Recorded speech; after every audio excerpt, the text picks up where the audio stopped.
Hola, ¿qué tal? ¿Todo bien? ¿Cómo están? Espero que esté bien, ¿cierto? Entonces, ahora vamos a empezar la clase de lengua española. Por supuesto que ya habían visto el, eh, el video que he postado aún, ¿cierto? Entonces, ahora vamos a tener clases de lengua española. ¿Cierto? Entonces, mira, voy a me presentar caso alguém não me conozca. Então, gente, só lembrando aqui, tá? Olá, tudo bem com vocês? Espero que vocês estejam bem. Vamos começar aí uma aula de língua espanhola. Eu vou fazer uma retomada bem rápida de conteúdos, vamos lembrar um pouquinho da pronúncia, vamos ver ali o alfabeto, para que a gente possa, a partir daí, dar sequência, né, no estudo de vocês, tá certo? Eu não tenho, assim, parâmetro de onde o professor Luiz parou, mas eu acredito que ele passou coisas básicas para vocês e que eu vou começar aqui a relembrar e depois a gente começa com conteúdos de Enem, textos de interpretativos e tudo mais, ok? Então vamos lá.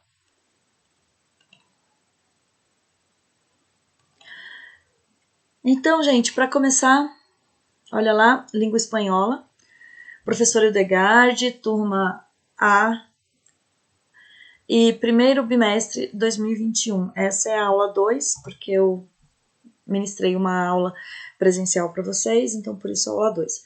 Conteúdos, o alfabeto da língua espanhola, vamos falar um pouquinho da língua espanhola, os países que falam espanhol e também vamos às contrações. Então, o abecedário, el abecedário. Então, saber o alfabeto é importante para falar e escrever bem, além de soletrar corretamente palavras difíceis de serem entendidas. Então, eu trouxe aqui para vocês somente uma rememoração que o alfabeto tem algumas particularidades e vale muito a pena lembrar, certo? Então, a letra do alfabeto ela é feminina, então ela sempre vai vir acompanhada de um artigo definido. No caso, feminino, porque toda letra do alfabeto é feminina. Então, eu acho que vocês devem lembrar disso, mas eu vou aqui somente ler para vocês, para que vocês rememorem. Então, olha lá. La A, La B, La C, La C, La D, La E, La F, La G, La H, La I, La J, La K, La L, La L, la M, la N, la Ñ, la O, la P, la Q, la R, la R doble, la S, la T, la U, la V, la V doble, la X, la Y o Y y Z. Entonces, mira ejemplos de palabras que tienen la letra del alfabeto. La Habana, Brasil, cine, Carmen, Chile, adiós, España, teléfono, guagua, ángel, hotel, Italia, Japón, kilómetro, Lima, llanura, Montevideo, nunca, España, Toledo, Puerto Rico, Quito, aeropuerto, ferrocarril, sí, teatro, Uruguay, Venezuela, whisky, táxi, extranjero, yo, Paraguay, plaza, ¿cierto? Solamente para que recuerdes cómo es la habla de la lengua del alfabeto de la lengua española, ¿correcto? Entonces, mira, las letras en español son femeninas, la A, la B, la C. Che y LL en Y se consideraban letras hasta 1994. En español no hay SS, NH, LH ni cedilla. Cuando hay que decir qua, que, se usa la C ejemplo, cuando, se encuentra, y delante de la E y la I usa siempre la C. Ejemplo, veloces, veces, C, lle y Z admiten pronunciaciones distintas según la región o el país. Además, cada región dentro de un mismo país tiene su acento, inflexión particular de la voz en el modo de hablar. Entonces, assim, vejam, gente, nós temos aqui algumas particularidades, algumas letras que se equivalem à pronúncia de alguns dígrafos que a gente tem na língua portuguesa. Por exemplo, a gente não tem ali o CH junto com o som de Tchê como letra do alfabeto, né? Eles consideravam letras até 1994, agora não mais. Então, em espanhol, não há SS. Por quê? Porque o som equivalente ao SS nosso aqui é o Z, o zeta. O NH, que é o NHE, equivale ao NHE, aquele N com um tiozinho em cima, que é uma letra, tá? Ou aquele tiozinho em cima não é um acento, tá certo? O LH, que é o doble L, e o cedilha, ok? Então, veja só, tanto o C quanto o LL, o Y e o Z admitem pronúncias distintas dependendo do país ou da região. Por exemplo, nós aprendemos o espanhol ibérico, aquele que é voltado para o espanhol da Europa.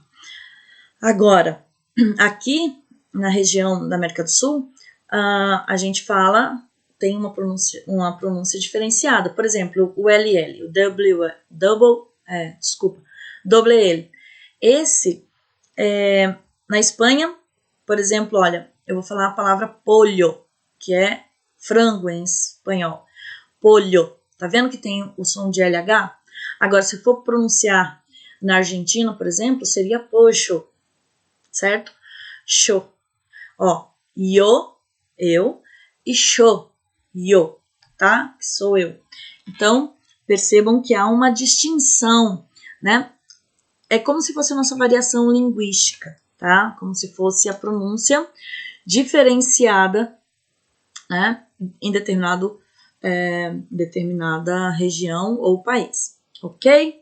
Assim como acontece no Brasil, né, turma? Veja que a língua portuguesa tem pouco a ver com a língua portuguesa de Portugal, a língua portuguesa brasileira tem pouco a ver com a língua portuguesa de Portugal. Há muitas palavras que a gente nem compreende, algumas colocações pronominais também, que é utilizada em Portugal, que não é utilizada no Brasil, e acontece a mesma coisa na língua espanhola, certo? Então, vejamos. Eu trouxe aqui um texto para vocês, Paisagem Tropical. Então, somente para que a gente faça uma leitura e que vocês aí relembrem um pouquinho. A minha leitura é mais despaciada, ou seja, é mais devagar, tá? Para que vocês possam também compreender. Então, olhem lá. Paisaje tropical. Por las aguas del Amazonas avanza lentamente el barco, en viaje de nunca acabar desde Belém hacia Manaus. Rara vez aparece alguna choza en la selva enmascarada por marañas de lianas y algún niño desnudo saluda a los navegantes con la mano. En la cubierta repleta alguien lee la Biblia en voz alta, sonoras alabanzas a Dios, pero el gentío prefiere reír y cantar mientras botellas y cigarrillas pasan de boca en boca. Una cobra amaestrada se enrosca en los barrotes, rozando las pieles de difuntas colegas que se secan al aire. Y dueño de cobra, sentado en el suelo, desafía a los demás pasajeros a duelo de naipes. Un periodista suizo viaja en este barco, lleva horas observando a un viejo pobretón y huesudo que pasa todo el tiempo abrazado a una gran caja de cartón y no la suelta ni para dormir. Picado por la curiosidad, el suizo ofrece cigarrillos galetitas y conversación, pero el viejo es hombre sin vicio, de poco comer y prosa ninguna. A mitad del camino, en medio de la selva, el viejo desembarca y el suizo lo ayuda a bajar la gran caja de cartón. Y entonces entra abriendo la tapa espía. Dentro de la caja, envuelta en celofán, hay una palmeira de plástico. Esse é um conto de Eduardo Galeano, Memória del Fuego 3, Montevideo Ediciones del Chanchito, em 2006. Então, veja só, eu trouxe aqui para vocês uma biografia de Eduardo Galeano. Quem é esse autor? Eduardo Rules Galeano. Nasceu na capital do Uruguai, Montevideo, no dia 3 de dezembro de 1940. Aos 14 anos de idade, vendeu sua primeira charge política para o jornal El Sol, do Partido Socialista. Trabalhou também como pintor de letreiros, datilógrafo e caixa de banco. E embora tenha dado o primeiro passo em sua carreira na imprensa, antes mesmo de completar 15 anos, foi apenas no final da década de 60 que conseguiu firmar-se como jornalista e chefe de redação em um jornal semanal, trabalhando ao lado de importantes colaboradores. Foi também editor do jornal O Época. Então veja que Eduardo Galeano, com a instauração do regime militar no Uruguai nos anos 70, foi perseguido pela publicação de seu livro As Veias Abertas da América Latina. Esse livro é uma obra considerada referência da esquerda política, onde o autor analisa a história da América Latina, desde o colonialismo até o século XX. Fala sobre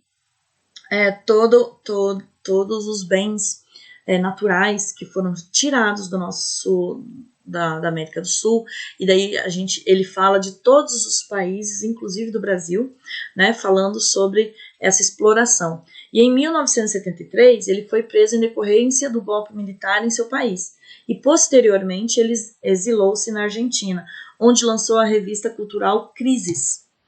Então ele era militante, né? Então esse livro, As Veias Abertas da América Latina, eu super indico. É um livro que ele vai além, tá? Além de apenas ser uma obra escrita em espanhol, e ele é também aí, historicamente falando, ele é muito importante para que vocês compreendam toda essa, digamos assim, esse viés político de esquerda que ressalta tudo que nos foi tirado, tudo que nos é imposto até hoje, como país de, digamos assim, de segundo mundo e de subdesenvolvido, e, enfim, é muito interessante, leiam mesmo. Então, olha aqui, eu trouxe as conjunções de coordenação. Então, vocês já devem ter visto esse conteúdo, eu trouxe aqui só para relembrar. Assim como em português, em espanhol, há algumas palavras que servem para unir términos de uma mesma oração, ou para unir dos oraciones. Dichas palavras são las conjunciones y poseen valores semânticos distintos. Observe a continuação alguma de ellas. Então, vejam só, eu tenho aqui o Y, ou seja, o Y, eu tenho o O, tá? E tenho pero. Então, entre as outras que nós temos, conjunções que nós temos, veja que a conjunção ela tem a mesma função que a conjunção em português, né? Estamos falando aí de uma estrutura muito parecida. Então, olha lá, o I, grega, tiene valor de adição, ou seja, tem valor de adição. Es un cumple e todos estão invitados, ou seja, é um aniversário e todos estão convidados. Então, você veja ali, é um aniversário e essa ideia é de adição, todos estão convidados. O tiene valor alternativo, vienes en coche ou em autobús. Então, vejam, vem de carro ou, né, em ônibus. Então, você vê aí que tem aí esse valor de alternância. O pero tem o valor de mas, aquele mas que indica aí uma contradição, vejam só. Pero tiene valor semântico de adversidade. Estupendo, Dolores, pero onde vives? Então, assim, é maravilhoso, Dolores, mas aonde que você vive? certo? Então, aí você vê essa diferenciação.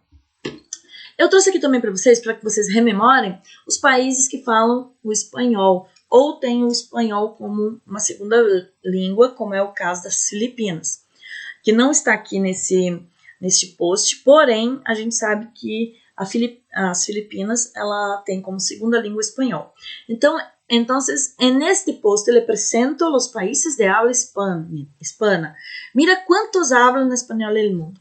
Entonces, así, nosotros tenemos el México, Guatemala, El Salvador, Honduras, Nicaragua, Costa Rica, Panamá, Cuba, República Dominicana, Puerto Rico, Venezuela, Colombia, Ecuador, Perú, Bolivia, Chile, Paraguay, Uruguay, Argentina, España y Guinea Ecuatorial, ¿cierto? Entonces, solamente para que recuerden que hay 22 países que hablan la lengua española. En América del Sur o Sudamérica, nosotros tenemos, por ejemplo, en Colombia, colombiano o colombiana, colombianos. Entonces, estos adjetivos son patrios. Identifican los hablantes de cada país. Entonces, Colombia, colombiano, colombiana. Perú, peruanos, peruano, peruana. Chile, chilenos, chilena, chileno. Bolivia, bolivianos, boliviana, boliviano. Argentina, argentinos, argentino y argentina. Puesto esto, recuerdo que siempre hay al fin de una aula una actividad a ser realizada en el portal del Colegio Nuevo Eden, en la producción académica. Abrazos con cariño, professora Hilde. Entonces, assim, lembrem-se sempre ao final de uma videoaula, haverá uma atividade a ser realizada no portal do Colégio Novo Éden, produção acadêmica. Provavelmente ao final da semana, certo? Fica aqui o meu abraço e um desejo de uma ótima semana de estudos. Beijos a todos vocês!